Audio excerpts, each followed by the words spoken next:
So this is the detailed image of the frame, the silver frame of the buckle. And you can see the cross hatching and the little husks. Now if we move up slowly, you can see the tine of the chape.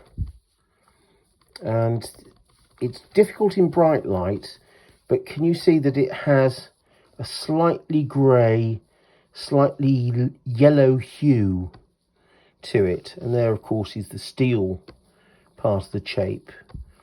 And it's been brazed together, soldered in 3 sections. It's very unusually made, quite thick and heavy.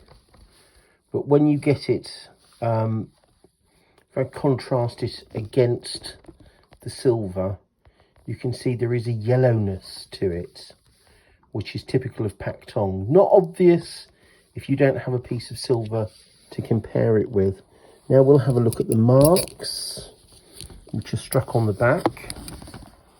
There's a very familiar London, well-cut London standard mark, post 1756, with that very distinctive little pip at the bottom of it, little wasted pip, cut canted corners. Can't confuse that for anywhere else.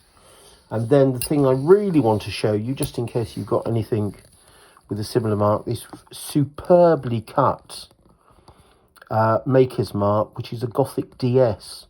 And I think you can see all the detail of it. And not only is it a Gothic DS, but it has a beautiful scroll outline to the letters in this cut cornered punch.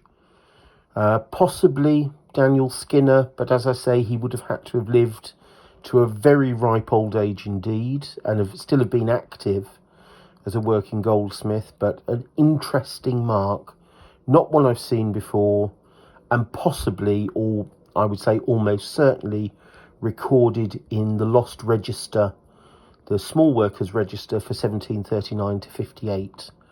And of course, remember, whilst these buckles are later than that date, if you recorded a mark in that book and then didn't change your maker's mark for 10 or 15 years, you would still be working using that punch, which today, sadly, we can't identify. But that's a great thing. And a rare pair of buckles. It is all out there.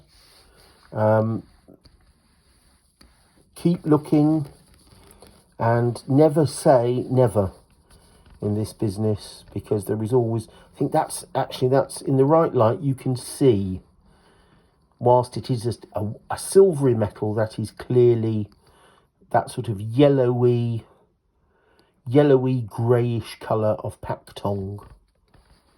And quite remarkable. Never seen it used like this before in a buckle, as just part of a chape, not the whole chape, not the frame. It's all out there. So good antiques hunting, and goodbye.